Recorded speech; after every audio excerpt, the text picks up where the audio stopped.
bienvenue sur ma chaîne Titan Livre BD. Salut les amis, encore un unboxing, histoire de changer un peu.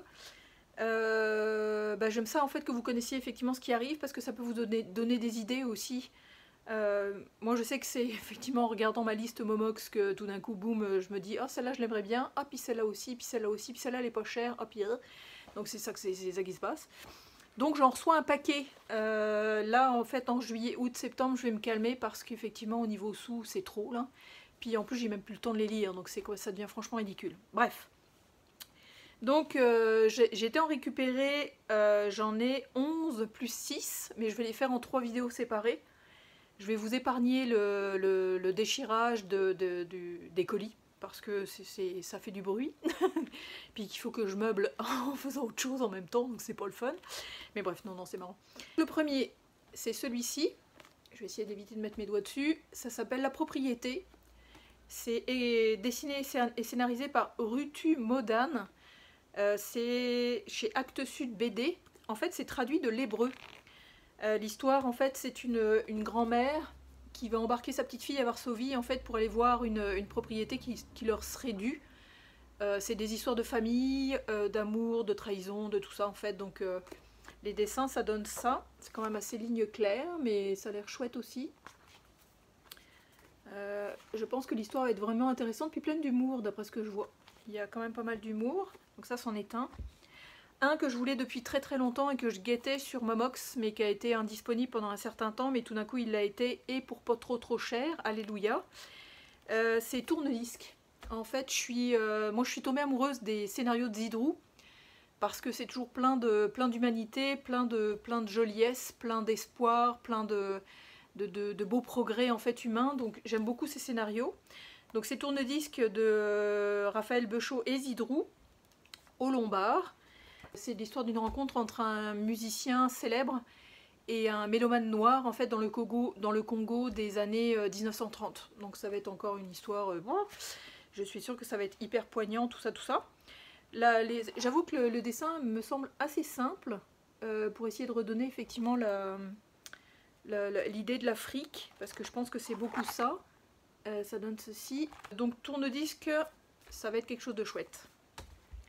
Ensuite, toujours avec Zidrou, comme je vous disais que je suis tombée amoureuse de Zidrou, faudrait que je lui voie la tête là pour voir s'il me plairait physiquement.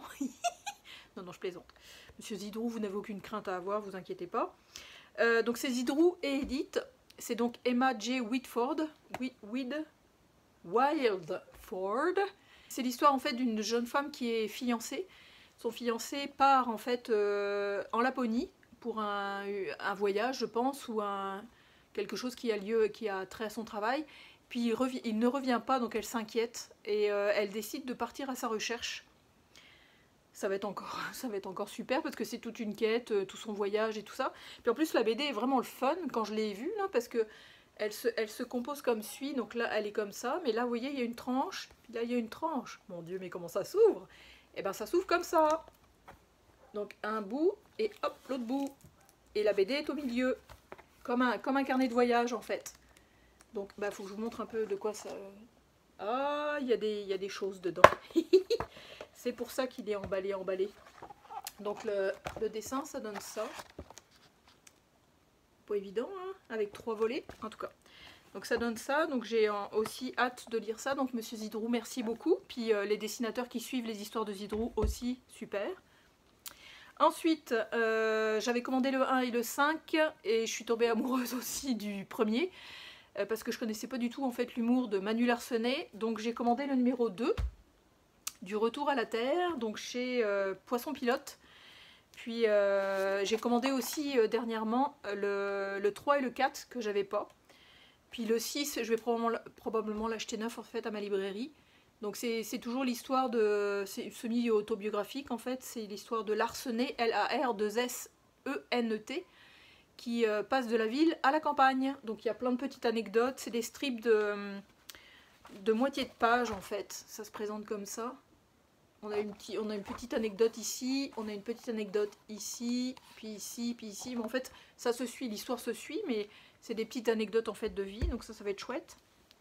Puis j'ai commandé aussi en fait, je sais même pas l'auteur et c'est comique, Oh, c'est encore Zidrou, whoopi. Comme quoi, comme quoi, comme quoi. C'est Tueur de maman 1 et 2. Donc 1 et 2. Je sais que j'ai pas vu s'il y avait un troisième qui était sorti. Je sais pas si effectivement le deuxième se termine. Je vais aller voir. Fin de la mission numéro 97. Bon. Le dessinateur c'est Benoît Hers et Ludo Borecki. Les couleurs sont de Scarlett Smulkowski.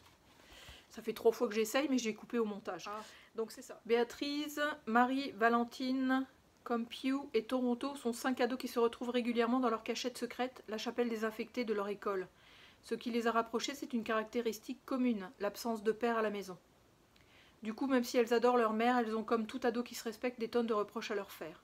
Un jour, elles tombent par hasard sur un site de punisseurs qui propose de châtier les parents pas cool.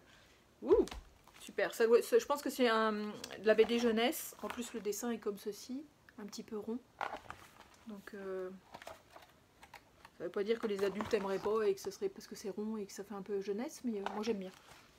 Donc, je vais voir ce que ça va donner. Donc ça, c'est ma première partie. Ma première partie, effectivement, de unboxing. Ben, on va se souhaiter encore une fois de bonnes lectures BD. Et puis, je vous dis à très bientôt. Salut!